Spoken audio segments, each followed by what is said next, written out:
The first thing that I want to observe about today's gospel reading from John is that it is all about joy.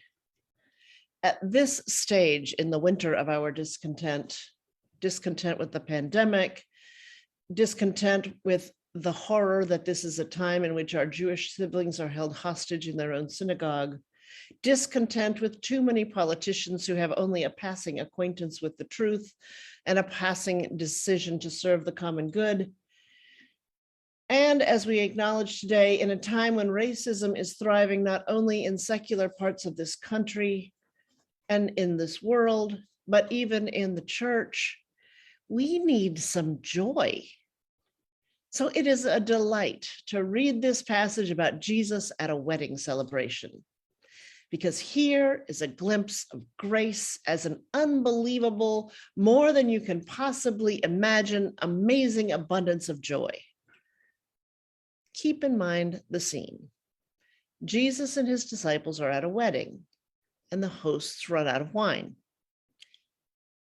While such an occurrence might be inconvenient and maybe embarrassing for us, why is it such a big deal in this family? Because in this time and place, running out of wine too early isn't a social faux pas. It's a disaster. Wine wasn't merely a social lubricant for this society. It was a sign of the harvest, of God's abundance, a sign of gladness and hospitality. So when this family runs short on wine, they run short of blessing. And that is a tragedy. So Jesus, prodded by his mother, steps in and provides not only more wine for the party, but more wine than the whole crowd could have drunk in 3 weeks. In changing those 6 large jars of water that were meant for purification into wine, Jesus provides close to an additional 1,000 bottles of wine. And as the surprised steward discovers, it's not just a cheap bottle of Chianti. It's the best wine that they have served. And that, according to John, is what grace is like. Overflowing joy and blessing, overflowing abundance in the presence of God. In the Gospels, first things always matter. In Mark's Gospel, the first thing Jesus does is exorcise a demon. Matthew shows us Jesus calling his disciples. And as we will see over the next 2 weeks, Luke records the first thing Jesus does as preaching a sermon of release and freedom and healing. Each of these first things matter because they set the tone and the theological agenda for each of the Gospels. So it is significant that here in John's Gospel, the first thing Jesus does is provide more joy, more wine, more blessings than this couple or any couple anywhere ever could possibly have imagined or deserved. Because that's what grace looks like.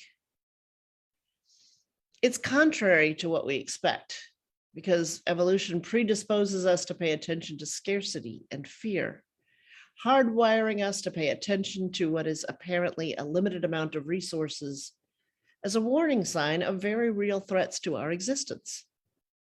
Everyone, from marketers to politicians, use our fear to focus us on an absence, to make in us a need so that they can promise to fill it.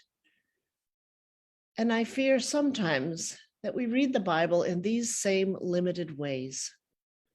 When I was growing up, I heard many theologians and preachers announce that Jesus lived, preached, taught, fed, cured, eventually was crucified and was raised again by God, all in order that God would overlook our vile misdeeds. I want to be clear, I do embrace the forgiveness of sins as pivotal to our faith, but it is not the only element of our faith. Jesus' life, death, and resurrection are not merely some kind of divine whiteout for the check marks that St. Peter has placed against us in a book of life, a ledger of sin. John's wedding story reminds us that grace is not simply God making up for something that we lack. God's grace also bestows so much more than we could ever have imagined or deserved. Jesus could have provided just enough wine for the wedding couple, or just enough wine for that party to go on. And given that people had already been drinking for a few days, they might not have noticed that it wasn't the good stuff. But Jesus doesn't do that. Jesus goes way, way beyond anyone's expectations, supplying more and better wine than anybody would have ever dreamed, more than enough. Why? Because that is what grace looks like. Because Jesus didn't want us simply to survive. Jesus wants all people to have life and have it abundantly. John's gospel quotes Jesus saying exactly that in chapter 10. This divine desire for delight wasn't just true for a first century wedding party in Palestine. It's true for all people and all places. It is why the psalmist writes about the abundance of God's house and points out that God saves both animals and humans. It's so comforting to think of God as being so extra. In this bleak midwinter, I am so grateful that while coloring the world with one crayon would have been enough, God chooses to use the whole box of 64. So when we worry about COVID and climate change, when we fear that there will never be health or healing or kindness in our world again, it is good to reflect on this story from John, the same way it is good to watch a video of the late Archbishop Desmond Tutu dancing. It is just good for the soul. It is good to hear songs from the civil rights era and from the anti-apartheid movement in South Africa. It is good to appreciate the extravagant hats of African-American churchwomen. It is good to appreciate laughter and hope and goodness wherever we find it. Because sometimes when times are tough, the best way to fight back the voice of evil, whispering that nothing good can ever come, the best way is to go over the top with beauty and joy and life abundant. I think it was exactly this point that Jesus was trying to make when he scolds his disciples later for chastising the woman who anointed him with costly perfume. Knowing the difficulties that Jesus had experienced and would be experiencing at the end of his life, this woman wanted to express her devotion with something that was over the top lovely and generous. And Jesus said, "This is good." Yes, we need water. We need practical, useful procedures and goods to do God's work here on earth.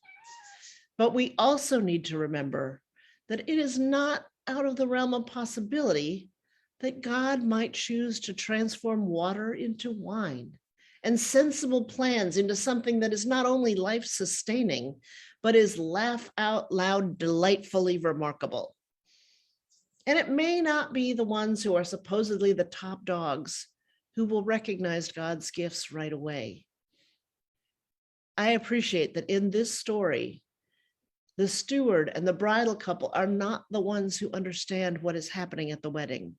They are not the ones who are aware of what Jesus is up to. That is the servants. The dignitaries at the wedding do not urge Jesus to take action. His mother does.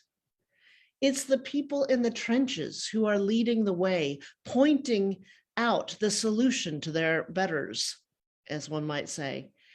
They are the ones who recognize and appreciate Jesus for all of his blessings. So if it ever feels like the gifts mentioned in the letter to the Corinthians belong to somebody else and not to you, if you ever feel more like tepid tap water than a rich Cabernet, then remember this. It wasn't the US government that championed and pushed through the Voting Rights Act in the 1960s. It was ordinary citizens marching in the streets, writing letters, making phone calls. It was mostly Black citizens who were being treated as less than fully human, who saw the problem and took it to Jesus. It was their willingness to claim God's promises and to do whatever Jesus told them to do that inspired and amazed the world. Yes, the church is still more inclined to be a tail light than a headlight, as Martin Luther King pointed out in 1963 in his letter from Birmingham jail. But still, God chooses us. God chooses the church and claims us and pours out God's abundance and grace upon grace. We are awash in living water. We are seated at God's holy table, which is overflowing with abundance, because that is the nature of God. Not just enough, but oh, so much more and so much better than enough. And what's amazing is that each one of us have the capacity to share God's blessings with others. We may not ourselves be able to turn water into wine. We cannot wipe out racism or greed or anti-Semitism or poverty with a wave of our hands. We may not have a huge membership roster or a foolproof way to gather in person or conflict-free meetings or any number of other things we might desire. But we do have at our fingertips God's gifts, which are meant to be used for the common good, which we as servants can produce for others while Jesus does the miracle. So I believe now is a good time to take inventory. In this season of Epiphany, when the light is shining bright, let us personally and collectively as a congregation take stock of what gifts are at our fingers. I suggest we each spend time considering how God's extravagance has surprised us lately. And I invite us all to consider how God has been surprising ULC lately. What's available to us, together and separately, that we could share with a world that is longing for just a teensy-weensy bit of joy? How might we demonstrate hospitality, gratitude, gladness, and solidarity with people who are weary and hurting, in spite of our social distancing protocols? I invite us to go into this week with our eyes open. Look for God's sense of humor and abundance, and perhaps you will have an epiphany. After all, we can be sure that we know one thing about grace: it leaks. Thanks be to God.